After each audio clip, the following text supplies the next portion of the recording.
Hola chicos y chicas de tercer semestre, vamos a continuar con la clase. Me regresé un poquito para agarrar como que carrera, ¿no? Porque si no me pierdo mis ideas.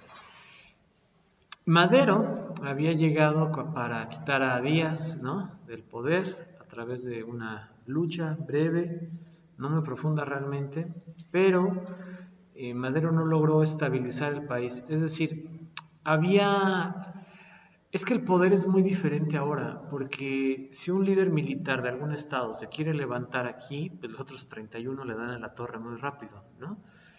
Ahora existe el formato de la policía municipal, la policía estatal, Guardia Nacional, ¿no? Marina, o sea, ya hay muchas subdivisiones actualmente que impiden como un golpe de estado en México, ¿no? O sea, ver un golpe de estado por parte del ejército, de la policía en México es muy poco probable, ¿no? O sea, no existe esa conexión, no existen esos caminos que facilitaran esto. Pero en aquel entonces era todo lo contrario. O sea, un líder militar era a su vez líder de la policía, líder civil, figura de poder, de reconocimiento, ¿no? Y no es como que te pudieras movilizar en un par de días desde el norte del país hasta el sur, ¿no? O sea, te tomaba semanas. Entonces, pues tú podías tomar toda una ciudad y de aquí a que llegaba el ejército a defenderla, pues ya te habías ido. Entonces, esto implicaba una administración muy difícil, ¿no? Estamos hablando de 1910, 1920, toda esta década. Y al inicio Huerta se levantó para defender a Madero, ¿no? Y al poder central, pero de repente se le botó la cabeza, ¿no? Y yo les dije, pues arrestó a Madero y luego lo mató, ¿no? Así para acabar rápido. Y solito se colocó de presidente, o sea, fue así, sí, fue así, ¿no? Imagínense que hoy llega el Bronco, ¿no? Sale de prisión, mata a Andrés Manuel y luego ya dice que él es el presidente, o sea, así de extraño fue, ¿no?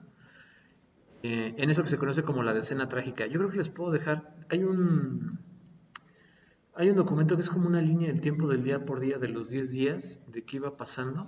Está bien chistoso, lo voy a buscar, por ahí lo tengo, si lo tengo se lo subo. Obviamente, este movimiento por parte de Huerta fue visto como, pues, como un acto despótico, ¿no? De poder. Y mucha gente no lo secundó, no lo avaló, y luego Huerta empezó a gobernar y tuvo todo el mundo en contra, ¿no? Muchos líderes se van a levantar a lo largo de todo el país, primero contra Huerta. Yo se los he dicho: Carranza, Obregón, Plutarco Elias Calles, Pancho Villa, Emiliano Zapata. Pero cada uno de ellos representa intereses diferenciados, ¿no? O sea, es decir, Zapata está más del lado agrario, Villa está más del lado de todos estos que son rancheros, hacendados, ¿no? Venustiano Carranza pertenece un poco más a las élites, Álvaro Obregón y Elías Calles son como clases medias, o sea, es decir, cada uno quiere que se cumplan esas promesas que tenía la independencia de México y esas promesas que habían llegado con Madero al quitar a Díaz, ¿no? Porque no se habían, o sea, no habían podido ver nada, ¿no? De ninguna de ellas. Entonces, todos querían quitar a Huerta, pero cada uno por motivos diferentes. Cuando tú tienes un enemigo común y ese enemigo tiene otros enemigos, esos enemigos son tus amigos, ¿no? Así dice el refrán. El enemigo de mi amigo, perdón, el enemigo de mi enemigo es mi amigo. Pero cuando el enemigo cae, pues acaba también la amistad, ¿no? ¿Me explico? Es como cuando te unes por un fin y cuando ese fin se consigue, se acabó. Vean las marchas de lo que quieran, o sea, pues todos van, se juntan, marchan juntos, se acaba la marcha y ni conociste casi a nadie, todo el mundo se desaparece, ¿no? Salvaguardando las distancias, uy, algo similar. Pero me regreso a esta cosa. Entonces, ¿qué página es esta? 33, ¿no? 33, 34, 35. Ahí están unas fotos de los personajes más interesantes, ¿no? Que va a tener la Revolución Mexicana. Del lado izquierdo, si no me equivoco, es Álvaro Obregón, arriba es Venustiano Carranza, a un lado es Plutarco Elías Calles, abajo Zapata, que creo que todo el mundo lo reconoce, y a un lado Villa, ¿no? Ahora, en la siguiente. A ver, dame un segundo. ¿Por qué me brinca tan feo? Espérame. Algo está pasando en mis diapositivas.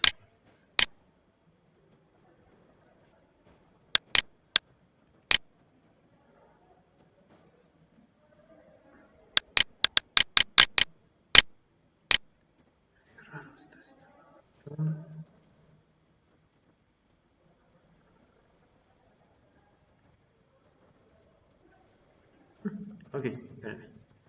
Ahí el video se va a ver todo raro porque me está botando de un lugar a otro. Espérame.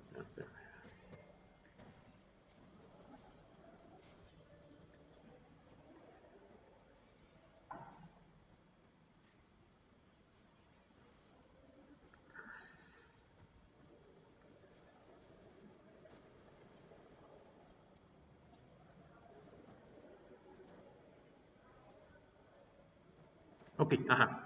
36. Pues yo les decía que había muchos grupos sociales en México que no tenían como lazos en común realmente. O sea, es decir, un ranchero del norte veía totalmente como un extranjero a un campesino del sur. O sea, no había todavía estos grandes mitos nacionales estaban apenas en gestación, ¿no? La idea de que el pipi ya se puso esta cosa, del águila en el nopal y cualquier otra cosa que ustedes puedan identificar como mexicano, todavía no se afianzaba, porque el sistema educativo mexicano todavía no era, o sea, existía, pero era solo para ciertos grupos sociales, solo en ciertas ciudades, ¿no? Entonces no se había dado toda esta idea de crear a la nación o crear la idea de la nación. Les recomiendo un libro, bueno, les recomiendo un autor que se llama Albert Camus, y él tiene pues es un ensayo que se llama El extranjero, ¿no? El extranjero de Albert Camus, con C y S, Camus, ¿no? Narra muy bien el sentimiento nacionalista de quiénes somos nosotros y quiénes son los otros, ¿no? Porque a veces pasan cosas muy extrañas, porque, por ejemplo, este compañero, ¿no? Jesús o Rosendo o Leslie o Saúl, la que sea. A lo mejor empezamos a ver, a ver, está interesante este ejercicio. A ver, ¿quién le gusta la pizza? De ustedes cuatro. A los cuatro. Muy bien. ¿Quién les gusta la pizza de pepperoni? Los cuatro. La de hawaiana. A los cuatro, wow. Ok. La mexicana. ¿Por qué será que a los hombres nos gusta, no? Sí, ok, y ahí vamos a empezar a hacer las diferencias, ¿no? Les vuelvo a decir otra vez, por ejemplo, ¿a quién le gustan los pastes? Por ejemplo. ¿No le gustan los pastes? Salgas. ¿Por qué? ¿Ninguno? Ah, bueno, pero ¿alguno? ¿Eh? Sí, sí, o sea, el paste. Ok. Ay, no, ay, qué miedo. Este, ¿A quién le gusta la empanada de piña, por ejemplo? Empanada de piña. ¿No? Y ahí vamos a trazar diferencias. Entonces, a ver, por ejemplo, podríamos empezar a decir, no, pues a mí me gusta, este, no sé, RBD, ¿no? Que si a alguien le gusta, ahí sí sálgase, ¿no? Pero, este, a mí también, ¿no? Ah, me gusta la pizza, ay, a mí también, y me gusta la Coca-Cola, ay, a mí también, ¿no? Y me gusta leer a José Saramago, ay, a mí también, ¿no? Y me gusta ver anime, y ya dices, te pongo casa, ¿no? Hay que casarnos porque nos gusta todo. Y de repente dices, no, pues le voy a la América, yo le voy al Guadalajara, y se rompió, ¿me explico? O sea, y esto es muy chistoso porque yo considero que hay cosas que nos unen más que lo que nos diferencia realmente, pero lo que nos diferencia es tan grande, o lo hacemos tan grande, que creamos la idea de unos y otros. Es decir, en ese punto del Estado de México todos estaban amolados, ¿no? Por no usar otra palabra. O sea, todos eran pobres, todos tenían desigualdades. Si tú no formabas parte de la élite mexicana, estabas tojo, ¿no? O sea, estabas mal. Y eso es algo que no veían. O sea, los campesinos querían campo, los rancheros querían tierras, los de clase media querían propiedades. O sea, cuando todos realmente estaban mal. Y sin embargo, ese no sería el sentido de unión, ¿no? O sea, no podrían unirse bajo esa idea. Entonces, sí se unen bajo la idea de Huerta es el presidente falso y hay que quitarlo. Se alían, estoy en la 37, se alían todas las fuerzas de México por todos lados, todos estos personajes que yo mencioné antes, para ir tras Huerta, ¿no? Huerta perdió el control del norte muy rápido, el apoyo de Estados Unidos también, y al final no se pudo contratar más soldados federales, los soldados federales que tenían muchos abandonaron, Y mientras los ejércitos tanto del sur como del norte de los rebeldes iban avanzando, iban formando nuevas alianzas, iban haciendo tratos, ¿no? Algo similar a cuando Peña Nieto se pasó por algunas ciudades y decía, compromiso, te lo firmo y te lo cumplo, ¿no? Una jalada así sacó. Algo muy parecido hacían ellos, ¿no? Pues los de Durango quieren estas cosas, no, pues sí, apóyanos y vamos a pugnar, ¿no? Los de Sinaloa quieren esto otro, pues sí, únete, súmate y lo vamos a lograr. O sea, era como la primera gran campaña de populismo de la historia mexicana. En cierto punto, era evidente que Huerta estaba ya derrotado, ¿no? Y ahora la pregunta es, ¿quién va a gobernar? Y el que se queda como gobernante va a ser Carranza, ¿no? El problema fue que llega sin un proyecto real de qué quiere hacer, con promesas por todos lados. Los del norte una cosa, los del sur otra cosa, los del centro otra cosa, los del este una cosa, los del oeste otra cosa, ¿no?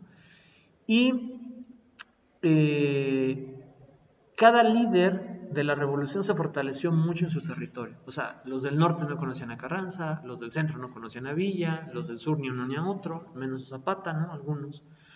Y tú veías en tu líder más cercano la figura idónea para gobernar. Durante un muy breve periodo de tiempo, todos vivieron felices, menos de un año. Y luego dijeron, Carranza, no estás haciendo nada de lo que prometiste, estás solo gobernando para ti, para tus élites, ¿no? Nadie ha sido considerado como para diputado o algo así, pues tú no eres el verdadero líder, ¿no? Y va de nuevo todos hacia el centro del país, pues porque Ciudad de México es como el control de todo el territorio, ¿no? Sobre todo, o sea, en Ciudad de México está lo más importante. A ti de nada te sirve controlar Tuxpan ni ahorita ni antes, ¿no? Sí, no te sirve nada controlar Yagualica, o sea, no. La Ciudad de México es el centro logístico del país. Ojo, nota aparte aquí, ¿no? El Estado mexicano.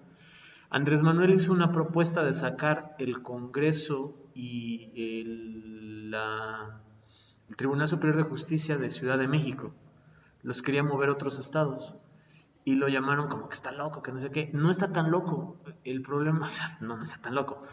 ¿Qué pasa si Ciudad de México le pasa algo grande? No sé, un temblor, una megabomba, lo invaden los lagartos mutantes de las alcantarillas porque desperdician muchas cosas, no sé, ¿no? O sea, ¿qué tal si le pasa algo a México? Se cae todo el sistema de gobierno. O sea, se cae el Senado, se cae el Ejecutivo, el Legislativo y el Judicial, las cabezas, ¿no? ¿Qué pasa si tú tienes, por ejemplo, en Morelos, no sé, el Congreso, en Ciudad de México el Tribunal Superior de Justicia o el presidente, ¿no? En Querétaro tienes otra cosa? Que el territorio es tan grande, ¿no? Lo podemos ver allá, que aunque le pase algo al centro, los otros dos poderes pueden rescatar el funcionamiento del gobierno. Pero si se cae todo, pues lo pierdes todo. Nótese la independencia de México y la Revolución Mexicana para dar evidencia de esto, ¿no? Entonces la idea no estaba tan mal. Los que más movimiento van a generar es Villa y Zapata. Villa de norte a sur, Zapata de sur a norte para encontrarse Ciudad de México. Pero Carranza no era tonto. O sea, Carranza sabía que defender el centro del país era muy difícil, ¿no? Pregúntenle a los españoles, pregúntenle a Madero, pregúntenle a Huerta, ¿no? Y huye a Veracruz, ¿no? O sea, entrega la ciudad, huye a Veracruz y en Veracruz se establece como otro sistema. En Veracruz va a encontrar apoyo de Estados Unidos. Entonces, tanto Villa como Zapata van a llegar al centro del país motivados porque en una primera reunión en Aguascalientes, donde Carranza invitó a la gente a que se platicara, se organizara un nuevo estado, etc., no llegaron ni los zapatistas ni los villistas, ¿no? Porque estaba como bien lejos. En la segunda reunión sí llegan y todo sale como en contra porque dicen, pues somos más y nosotros queremos gobernar, y de ahí agarran y van hacia Ciudad de México. Entran a Ciudad de México, ¿no? Y se sienta Villa en la silla presidencial. Ahí les puse la foto, me acabo de dar cuenta que corté la cabeza de Madero. Yo creo que tengo que editarle y poner la foto completa. Está en la 39. Y establecen un nuevo orden y dicen, a partir de aquí vamos a pelear contra los ejércitos de Carranza y a derrotarlos, pero se dividen, ¿no? Entonces va de nuevo Zapata hacia el sur, Villa hacia el norte y terminan siendo derrotados por Carranza, ¿no? O sea, al final Carranza es el que gana. Y Carranza, apoyado por Estados Unidos y haciendo pactos con ciertos grupos sociales, va a generar dos antecedentes muy buenos del Estado-Nación mexicano, ¿no?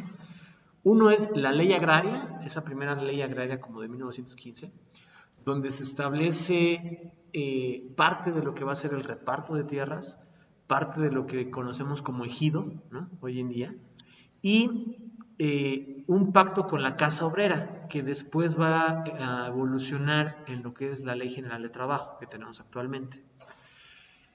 Esto allá de 1915 más o menos. Y Carranza obtiene la legitimidad por parte de Estados Unidos y el país entra en una nueva etapa, ¿no? Con la Constitución de 1917 podemos decir que se termina la Revolución Mexicana, ¿no? O sea, a partir de ahí sigue habiendo conflictos, sigue habiendo enfrentamientos, pero Carranza no va a perder el poder a manos de otro líder militar, ¿no? Como tal, a diferencia de como ha venido pasando. En esta nueva constitución se establece que va a haber senadores, representantes de todos los estados y diputados por el componente de población. Mientras más población tengan los estados, pues más representantes tendrán. Pero ninguno de estos representantes puede ser o villista o zapatista, ¿no? O sea, los tenían bien identificados. Y con esta nueva constitución se crea, por ejemplo, la idea de propiedad privada, de propiedad colectiva, la existencia de empresas privadas y empresas estatales, se establece que se continúa como una república federal representativa y democrática y se establece un reparto agrario federal.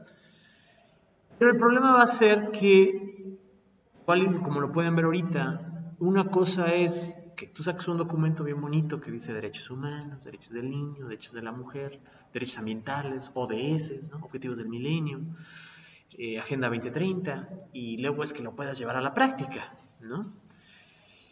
Pues no se pudo llevar a la práctica la mayoría de cosas que se proponen en esta Constitución, sobre todo porque no había un sistema que te permitiera hacerlo. O sea, a ver, estamos allá de 1910, ¿no? Salvo preguntarle a algún historiador, estoy casi seguro de que todavía no todo México se enteraba de que ya era independiente, ¿no?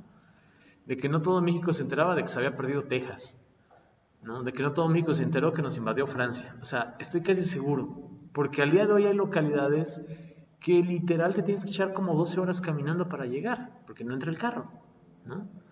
Entonces, si hoy no todo México está al tanto del día a día de la vida política del país, pues imagínense hace 100 años, ¿no? ¿Cómo sería esto?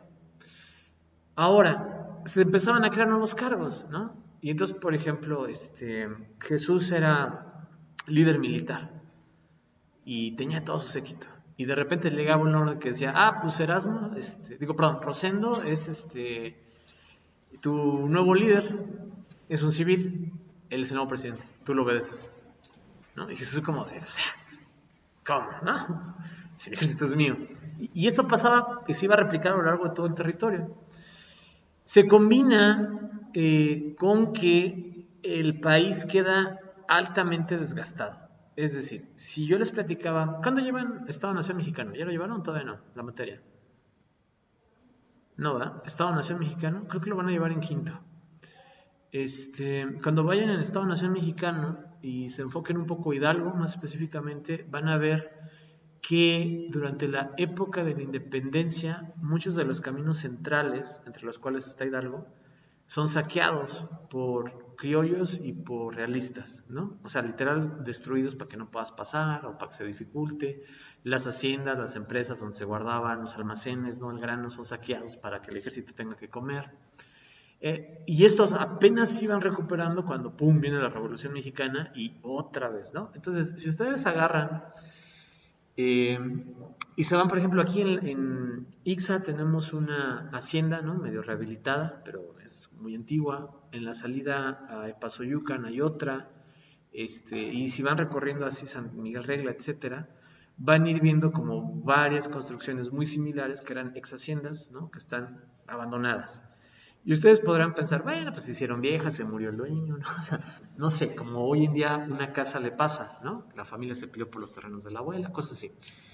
Pero la realidad es que muchas de esas haciendas en la época de la Revolución fueron saqueadas, han muerto los dueños y desde entonces la hacienda se está cayendo poco a poco, ¿no?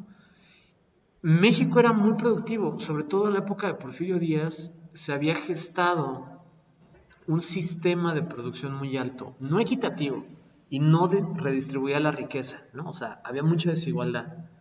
Pero en términos macro, México iba a más, a más, a más, a más.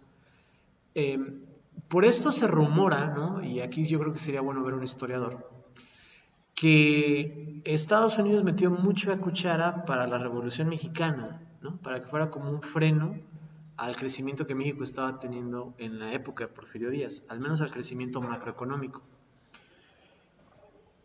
Y después de la Revolución Mexicana, México sigue sin poder recuperarse en un modo claro de crecimiento, ¿no? O sea, a partir de ahí viene el endeudamiento, a partir de ahí vienen muchas desigualdades sociales, ya han pasado 100 años y no hemos ni siquiera estado cerca de realmente compensar esto, ¿no? Vean los tribunales agrarios que hay en la ciudad, uno está frente a las Siqueiros, ¿no? Acá abajo en la 24 horas, otro está en la colonia Morelos, y literal vean cómo cada X tiempo está tomada las instalaciones por ejidatarios que están pidiendo pues reclamos desde la época de la revolución casi casi, ¿no? Que no se llevan a cabo. O sea, seguimos en lo mismo. Vean cómo están los índices de pobreza en el país, vean cómo están los índices de marginación en el país, siguen constantes, se mantienen. Y en números reales están aumentando. Por ejemplo, en el 2012, cuando entró Peña Nieto, a falta de equivocarme, pero más o menos era como un 45.2% de la población de México que era como pobre. Cuando él sale, ya era como el 43, ¿no? Y tú dices, ah, pues se redujo la pobreza. Pues sí, pero en términos reales, el 45 era algo así como 54 millones de mexicanos y el 43 era algo así como 64 millones de mexicanos, ¿no? O sea, la población creció tanto que en términos porcentuales, pues sí disminuyó, pero en términos reales el número aumentó, o sea, cada vez hay más pobres. No tengo muy bien los datos de otros presidentes, no sé muy bien cómo va con Andrés Manuel, he estado un poco desactualizado de eso, pero estoy seguro de que no ha mejorado mucho, ¿no? Porque es algo sistémico. Así como en aquel tiempo no existía realmente la jerarquía, los medios, las formas, ¿no? Legales, diplomáticas, burocráticas, de poder hacer administración pública, de poder hacer gobernanza, bueno, gobernanza no, de poder hacer gobernabilidad, que gobernabilidad es la capacidad que tiene un gobierno de gobernar, valga la redundancia, ¿no? O sea, de gestionar, de hacer su trabajo. Eso sigue sin existir, o sea, es decir, es muy triste, pero es verdad, o sea, si tú quieres hacer algo en algún lugar, te tienes que aventar una mega cadena, ¿no? De normas, de circulares, de requisitos, para poder hacerlo, o sea, es muy difícil gobernar en México, es muy difícil administrar. Y aparte se va a topar con la Primera Guerra Mundial, ¿no? O sea, es decir, cuando pudimos haber obtenido inversión extranjera, traer empresas extranjeras al país, pues a Europa se le ocurrió irse de guerra y pues no llegó nada de Europa a México ni de Estados Unidos a México, ¿no? De hecho, Estados Unidos presionó mucho para que México dejara la neutralidad y se uniera a la guerra y no lo hizo. Y hasta cierto punto en la Primera Guerra Mundial, no me acuerdo si es ahí el famoso telegrama Cyberman o si fue en la segunda, pero bueno, en algún punto le llega un mensaje a Carranza por parte de Alemania, ¿no? Del eje, que es Tokio, Berlín, Roma, ¿no? O sea, Alemania, Italia, Japón. Y le dice, pues, ¿por qué no atacas a Estados Unidos? ¿no? Sí, sí, así literal. Tú unes a nosotros y recuperas el territorio perdido. Lo cual la verdad no sonaba mal, pero pues Carrasco sabía que no íbamos a ganar nada, ¿no? O sea, no íbamos a ganar, nos iba a ir peor. Eso es algo que creo que hizo bien, aunque exceptuando que mucha gente hubiera muerto, hubiera estado interesante ver qué hubiera pasado, ¿no? O sea, no sé, no creo, o sea, no habíamos ganado, pero hubiera estado interesante. Por ejemplo, En la Segunda Guerra Mundial creo que volvió a pasar lo mismo, ¿no? Llegó un correo o un telegrama de Alemania pidiendo a México que interviniera y atacara a Estados Unidos. Como bien adivinarán, no lo hemos hecho, ¿no? Pero hay mucha gente que dice, ay, hubiéramos atacado, hubiéramos recuperado el territorio y todo. Y yo así como, ajá, ¿no? O sea, ponle que sí, ¿no? O sea, ponle que hubiéramos ganado, que Alemania y México ganan. Yo nada más quiero que te pongas a... ¿Alguna vez has visto un alemán en vivo? O sea, un alemán, no sé si el término correcto sea como pura sangre, pero un germánico real. O sea, los tipos son altos, trabados, muy guapos, ¿no? En mi opinión, robustos, de facciones muy gruesas, muy perfiladas. Y has visto el mexicano, ¿no? O sea, el mexicano más mexicano que te puedas imaginar, ¿no? Véase, por ejemplo, algo así como Zapata, o Villa, ¿no? Depende si estás en el norte o en el sur. No nos parecemos nada. Entonces, ¿tú crees que con esa idea de la supremacía racial nos íbamos a sentar en la misma mesa Hitler, y en ese entonces creo que es Plutarco Elías Calles a comer? Pues obviamente no, no, o sea, el que seguía a los 5 años éramos nosotros. Entonces, pues no, es una tontería pensar que México se puede unir a una guerra contra Estados Unidos, ¿no? O sea, no. A lo mejor sí podemos conquistar toda Latinoamérica sin problemas, pero no, o sea, para el norte las diferencias son abismales. En cuanto tú muevas el primer soldado hacia allá, ya se acabó el país, ¿no? Así, es así, o sea, somos y seguiremos siendo toda la vida un gran peligro para Estados Unidos. Porque si tú disparas algo desde aquí, es muy difícil que los sistemas de allá lo eliminen, ¿no? O sea, pues literal es como aventar una piedra al otro lado de la barda. En cambio, si tú estás, yo se los he dicho, es como tirar un penal, ¿no? O sea, si tú tiras, o sea, es muy difícil que un portero meta un gol en la otra portería. Se da, pero es muy difícil, ¿no? Eso es el equivalente a que a Estados Unidos le tiren un misil desde Europa, por ejemplo, o desde Corea del Sur, del Norte, perdón. Pero que te tiren un penal, ¿no? Ahí hasta el más menso lo mete, ¿no? Eso es el equivalente a que le disparen desde México, cualquier cosa. Entonces, somos un peligro y eso nos ha jugado en contra. O sea, ha habido muchos bloqueos por parte de Estados Unidos al desarrollo del país, ¿no? O sea, eso es cierto. ¿Qué se puede hacer? No sé, porque si lo supiera seguramente no estaría aquí, ¿no? Pero yo creo, y esto ya es un poco más especulativo desde mi expertise, ¿no? O sea, desde lo que yo he estudiado y he visto, el futuro del mundo puede tener dos tendencias, o una mayor fragmentación o una creación de bloques. Y las dos están pasando. A ver, por una parte, si ustedes ven la Europa de 1945 y la Europa del 2022, van a ver que hay un buen de países que no estaban, ¿no? O sea, fragmentación. Pero al mismo tiempo, si ustedes ven el mundo del 45 y el mundo del 2022, ahora hay muchos bloques muy fuertes como la OTAN, ¿no? Como el equivalente en el mundo árabe, o sea, toda esta parte de los Emiratos Árabes Unidos y etcétera, ¿no? Lo que es Arabia, este, que se están gestando, ¿no? Por primera vez en la historia se había planteado la unión de América, ¿no? De México para abajo, con una moneda única, con el amero, ¿no? Así se iba a llamar.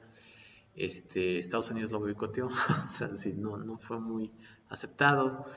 Se habla de la unión del sudeste asiático, ¿no? O sea, de la integración de un bloque de Singapur, Hong Kong, Shanghái, Tokio, como bloque económico. Ahorita está bien interesante lo que está pasando con Rusia, porque a Rusia le han metido muchos bloqueos económicos. Yo creo que en cuanto acabe la guerra, si es que acaba, muchos de esos bloqueos se van a quitar, ¿no? O sea, sí, nada más es como para no quedar mal. Pero si la guerra se prolonga, Rusia va a depender mucho de lo que haga China. Si China respalda a Rusia, o sea, mantiene su comercio con Rusia, ahí ya se creó un bloque muy fuerte, ¿no? Que va a ser Moscú, Pekín, y seguramente se va a tener que sumar Japón, aunque China y Japón se odian, ¿no? Sí, se odian. No, es que los japoneses son brutales. Y hacia abajo, ¿no? Y entonces tú puedes ver que se parte el mundo en grandes bloques. ¿Qué va a pasar primero? No lo sé, porque hay cuestiones muy coyunturales que pueden cambiar la geopolítica muy rápido. El cambio climático, una, ¿no? Siempre estamos expuestos a que nos pegue un meteorito, ¿no? Yo sé que lo digo muchas veces y parece chiste, pero no, o sea, en realidad es más improbable que ya hayan pasado muchísimos años sin que se nos estampe algo grande, ¿no? Eh, no sé, siempre pueden llegar los aliens, ¿no? No sé, se puede acabar el agua, ¿me explico? O sea, a ver, puede haber cosas que sí sean muy catastróficas, más allá de que si controla una ciudad o no, ¿no? Como que puedan reorganizar muy rápido el mundo, ¿no? Una llamarada solar, una explosión nuclear, o sea, es decir, sí, estamos muy acostumbraditos a me voy a dormir y despierto, me quito el cheto de la cabeza, y me pongo algo y me voy a la escuela. Pero en realidad todo el tiempo estamos expuestos, ¿no? O sea, así literal, solo que no somos conscientes de eso. Eh, si algo así pasara, las piezas de ajedrez se moverían muy rápido, ¿no? O sea, muy, muy rápido. Y por ejemplo, ¿qué pasa si llega, no sé, pues literal un meteorito que no mata a todos de inicio, que se estampe por Arabia, ¿no? Para que no nos toque al inicio, pero que haya levantado tanto polvo, literal, a la atmósfera, que bloquee el sol y que el planeta se vaya a temperaturas de menos 100 grados. Eso va a matar automáticamente a la mayoría de la flora y fauna del país, digo, del mundo. Un 99.99% se va a morir, porque no van a resistir esto, salvo tal vez los osos polares, algunas focas y los peces del mar, ¿no? El resto se va a morir. Y entonces, ahí es cuando veremos un cambio de poder muy grande. Porque algunos gobiernos tienen búnkeres que pueden resistir, algunas teorías dicen 10 años, 50, 100, ¿no? Nuestra caja de seguridad de Noruega tiene semillas que pueden aguantar hasta 100 años. Está muy bonito, búsquenlo, así se llama, ¿no? Las cajas del fin del mundo en Noruega. Eso es real, existe, ¿no? O sea, son con métodos científicos. Sí, sí, no, no es conspiración, o sea, es todo un proyecto de Naciones Unidas. En ese lugar se almacenan semillas de todo el mundo en unas cosas así súper de astronauta, ¿no?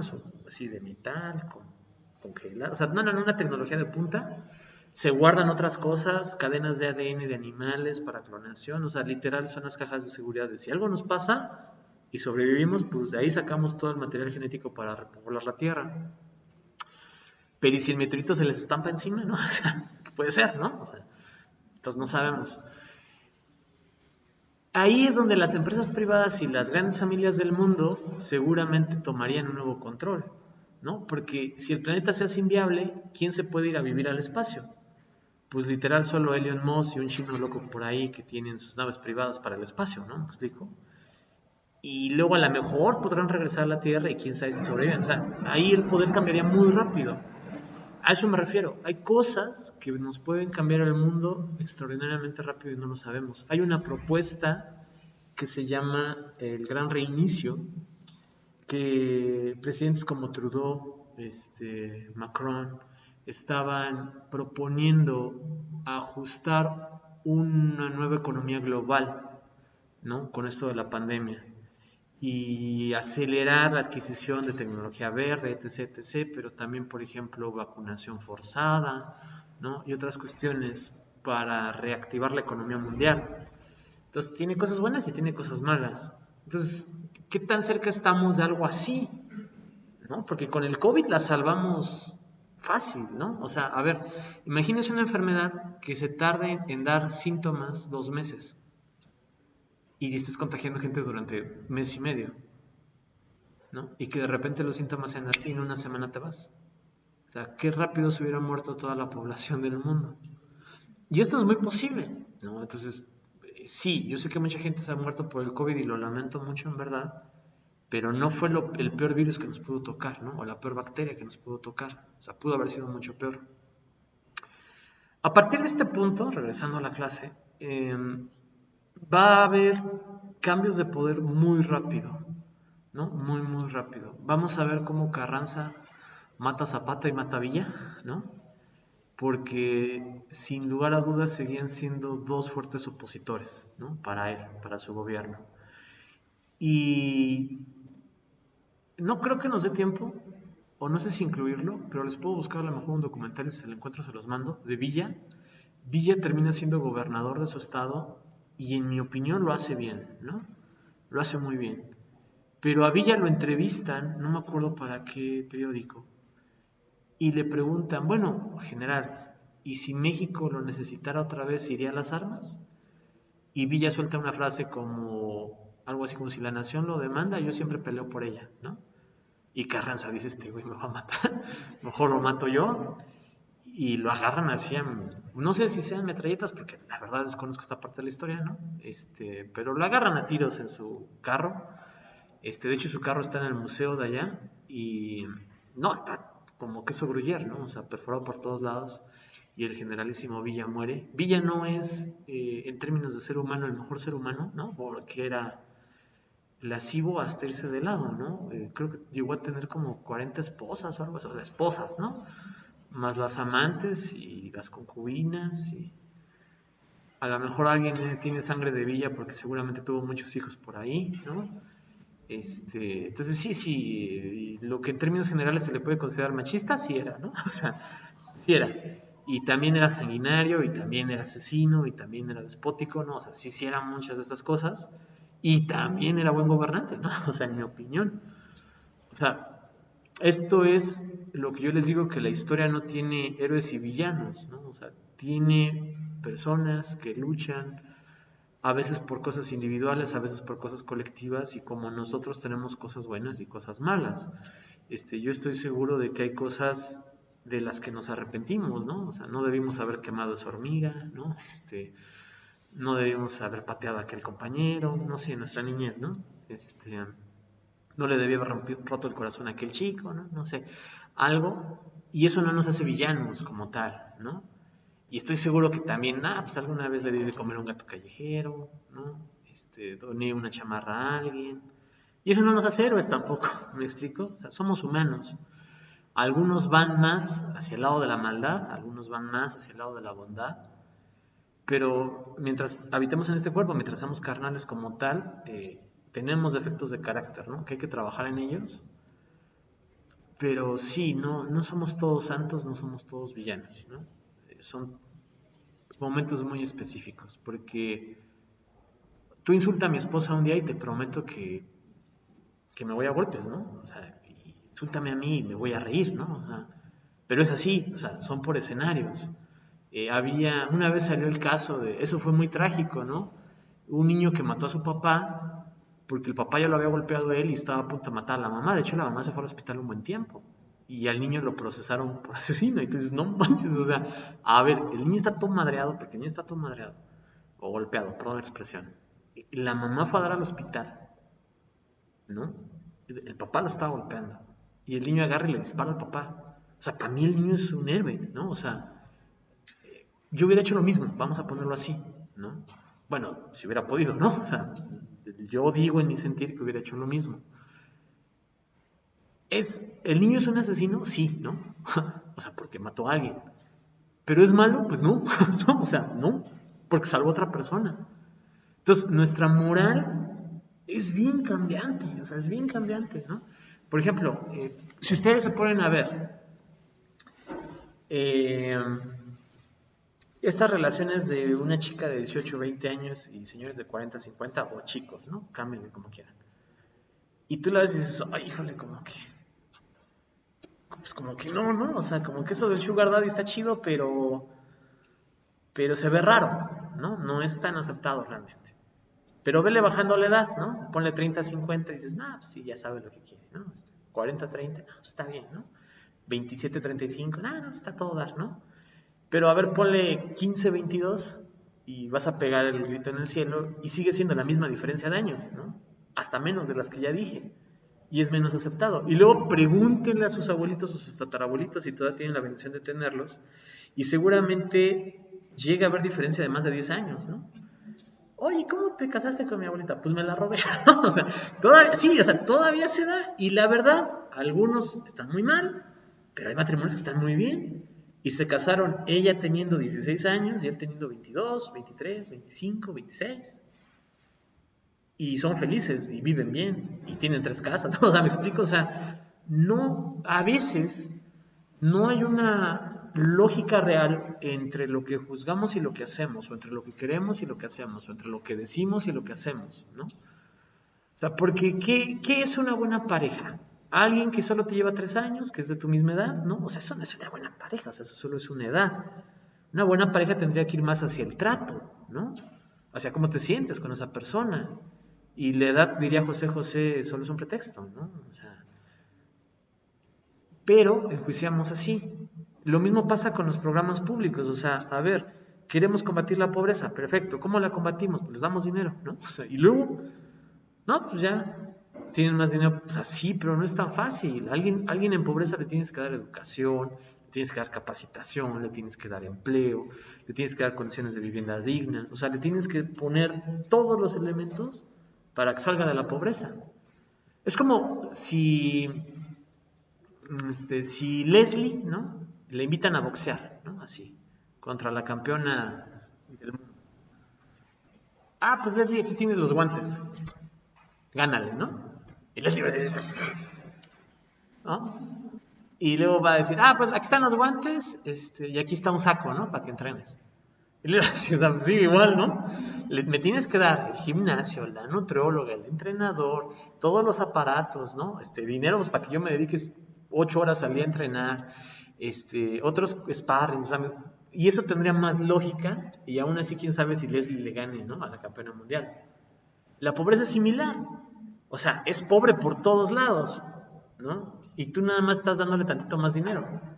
Con eso no lo sacas de la pobreza, ¿no? O sea, no lo sacas. Tienes que crear el abanico entero y eso a ver si sale una vez más, ¿no? O sea, es como acá, a ver si le gana. Pues es así. Y el problema de la pobreza en México es como a veces la medimos. Porque tú puedes tener una vivienda mala, alimentación mala, pero ganas un poquito más de 2 salarios mínimos y no eres pobre, ¿no? Aunque vivas como pobre. O al revés, puedes tener una casa heredada con condiciones buenas, pero no ganar tanto, no comer tanto, pero por la casa no eres pobre, ¿me explico? Y aquí el problema es el siguiente. Más o menos en el 2015, ¿fue el conteo? Sí, en el 2015 había un 40 y tantos % de personas en condiciones de pobreza, ¿no? Pero había un 30 y tantos % de población en riesgo de caer en condiciones de pobreza. Es decir, no eran pobres, pero si tú les quitabas algo, eran pobres, ¿no? Que perdían el trabajo, que les daba una enfermedad como un cáncer, ¿no? Que los demandaban por algo, o sea, es decir, le movías algo a su cotidianidad y los mandabas automáticamente a la pobreza. Entonces, ¿te imaginas que pasa algo fuerte, hashtag COVID, ¿no? Y puedes mandar a 30% de la población de México a la pobreza, o sea, y pasar de 40 a 70 u 80% de pobres en México, ¿no? O sea, ¿cuánta gente no perdió su empleo ahorita?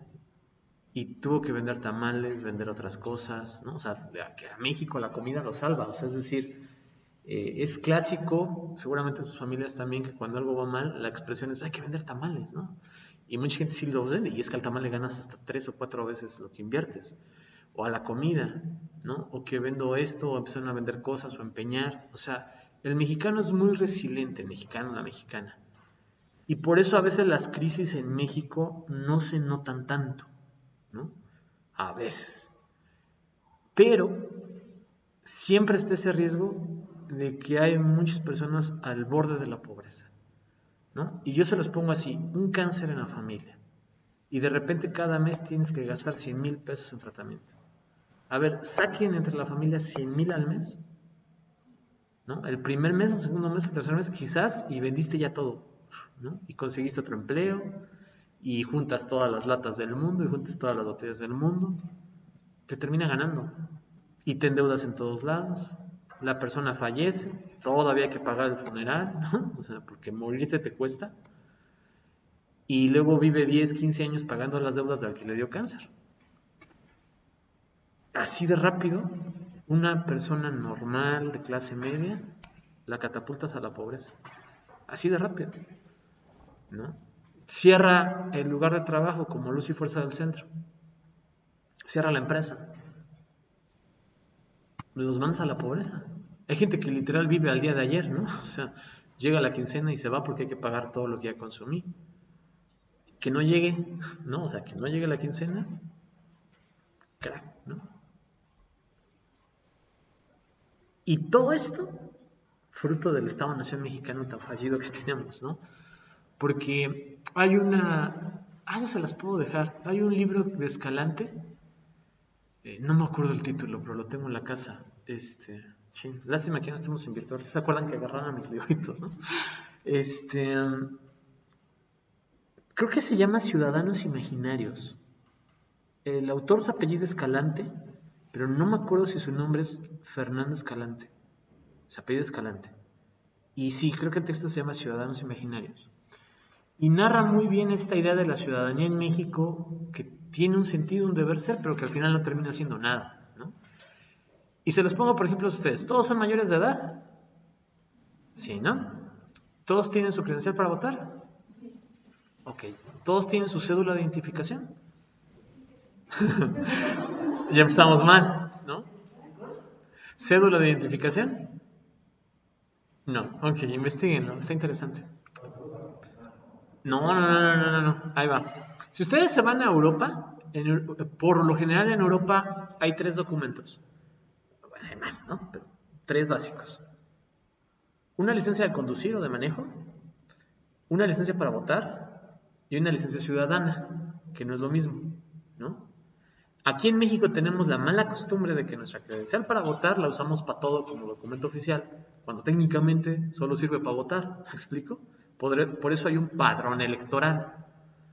Existe otra figura que se llama cédula ciudadana, se propuso creo que con Fox Calderón, y es un tercer documento que te identifica como mexicano, ¿no? Como ciudadano mexicano.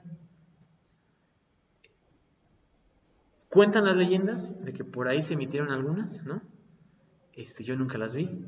Y si se meten a la ley, todo está derogado, ¿no? O sea, la ley de cédula nacional, de identificación nacional, la pueden buscar.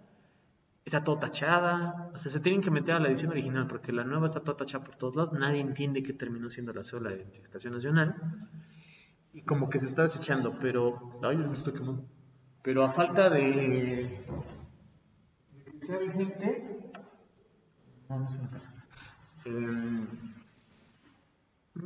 se va al olvido, ¿no? Entonces, a ver, todos tienen su INE, ¿no? ¿Cuántas veces han ido al cabildo de sus respectivos municipios? Al Senado o Congreso local. Bueno, es su obligación asistir constantemente, ¿sí sabían? Y de hecho se les puede multar si no van. A nadie se le multa, no se preocupen, pero la ley estipula que es su obligación ir, ¿no? Asistir. ¿Cuántos han hablado con sus diputados? Aunque sea por correo o por Twitter, ¿no? O con sus senadores. La ley también establece que debe de haber comunicación, ¿no? O sea, esas por las leyes. Entonces ahí es donde Fernández Escalante dice, o sea, pues, ciudadanía en la imaginación, ¿no? Porque no se comportan como ciudadanos. Vean las ciudadanías europeas o americanas, ahí tiro por viaje hay marchas, aprueba la 412, rechaza la 305, ¿no? O sea, son iniciativas de ley, propuestas que se crean para las leyes. Aquí cuando han visto que, ay, vamos a votar por la reforma eléctrica, vamos a votar, no hay ciudadanía. Y se quejan cuando Andrés intenta hacer las consultas ciudadanas y dicen, es un desperdicio. Yo digo, no es un desperdicio, o sea, a ver, que las consultas estén amañadas, punto y aparte, ¿no? Que no tienen la mejor logística, punto y aparte, ¿no? O sea, todo eso es cierto, todo eso es cierto. Pero tiene que haber consultas ciudadanas, ¿me explico? O sea, la ley marca que los temas de trascendencia nacional tienen que ser consultados. Así lo dice, ¿no? Por ahí les voy a traer luego mis diapositivas de la tesis de maestría. Lo dice así.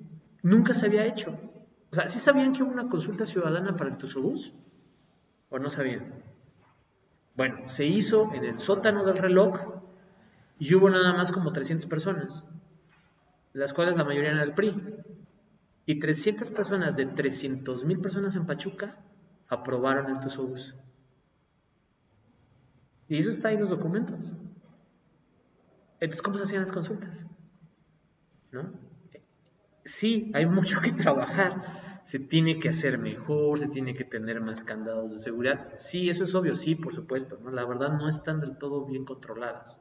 Son más como un ejercicio de legitimación con Andrés Manuel que reales, ¿no? O sea, es verdad, pero al menos ya se hacen, ¿no? O sea, al menos ya están ahí, ya debería ser algo que se quede sin importar qué partido, qué presidente en el futuro vaya a gobernar, porque eso es la democracia participativa de la cual se supone que formamos parte. Y vean hasta cuándo se llevó a cabo, ¿no? O sea, hasta qué punto.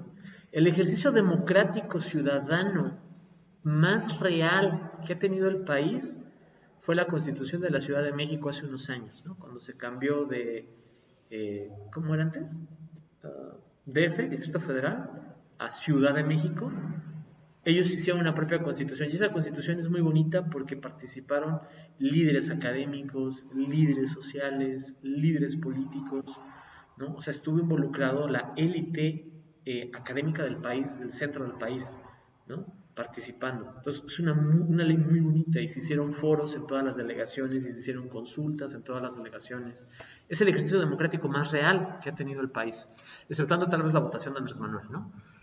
Eh, ¿Y hasta qué punto? O sea, ¿cuántos años llevamos de historia?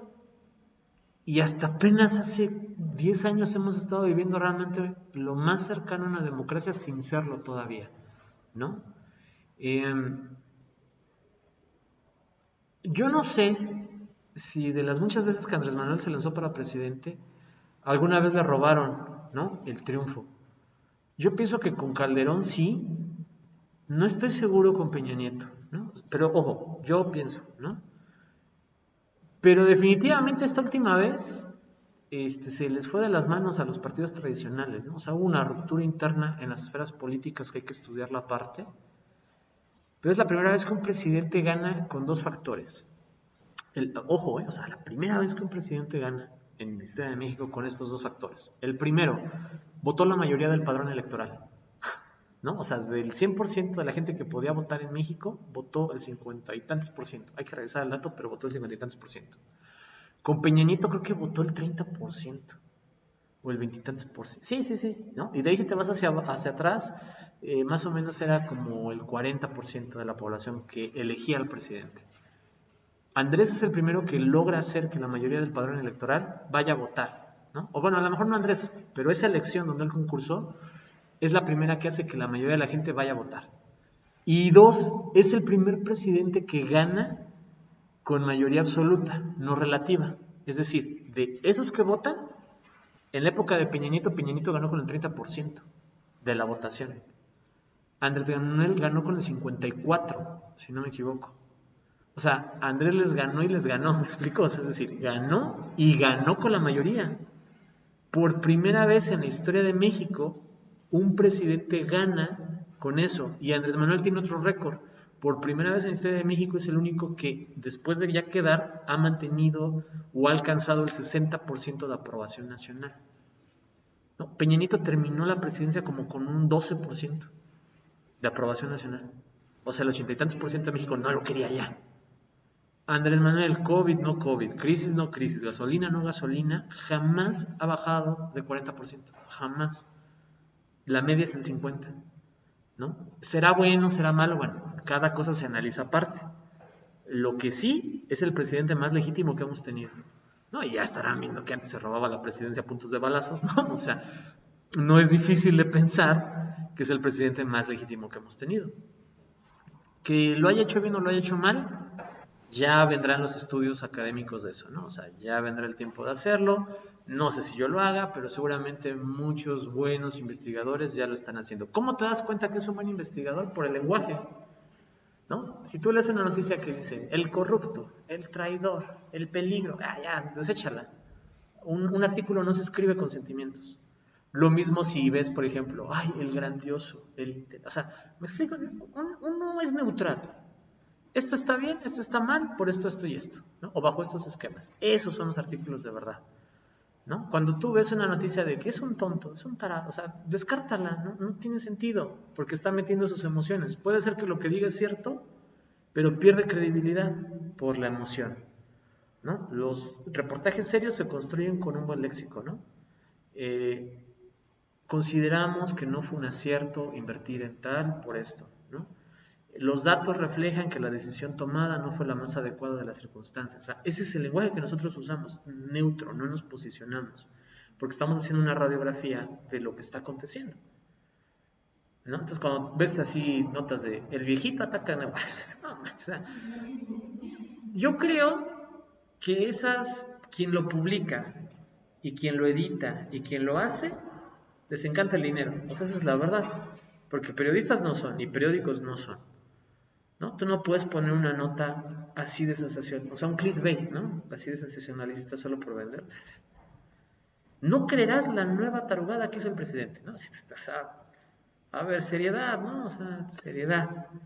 Y hay periódicos serios, ¿no? A mí me gusta mucho Reporte Índigo y o sea, a ver, casi no veo periódicos y noticias oficiales, pues porque, ¿no? Es complicado. Yo me voy más a los datos. Pero bueno, a veces es bueno leer, ¿no? Entonces, es bueno leer algunas columnas de investigadores. A lo mejor Waldenberg, a lo mejor Merino, ¿no? Ninguna Denise, ¿no? Ni Merker ni Dresser, nada de Loret de Mola, o sea, no, o sea, de investigadores serios, ¿no? Del Colegio de México, de Flaxo, haces unas opiniones que dices, oye, esta está buena. Entonces yo sí acostumbro a leer los boletines de estas escuelas, ¿no? De Flaxo, del CIECAS, de la UNAM, ¿no? Bueno, la UNAM es medio medio. Pero en términos de periódicos, yo creo que Reporte Índigo, ¿no? Que últimamente no lo he leído, espero que no haya desaparecido, y El Economista me agradan. El Economista cuando le tira, pero publica de los dos, ¿no? O sea, publica lo bueno y lo malo. A veces se le carga la mano en lo malo, pero puede rescatar cierta neutralidad, ¿no? Entonces, si quieren tener información, yo creo que esos dos serían muy buenos. Del resto, no, del resto están totalmente o a favor o en contra y no sirven, ¿no? O sea, no sirven para hacer ciencia. Sí, no sirven, o sea, ¿todavía existe o ya no? Creo que sí, ¿no? ¿Virtual? Ajá, pero es que tuvo unos problemas, no sé si sabían. Sí, no sé si siga virtual, pero ya se cerró, creo. Sí, estuvo feo. Investiguen. Bueno, hasta aquí. ¿Comentarios, preguntas, dudas? ¿Nada? ¿Todo bien? Vale, un segundo. Espérenme.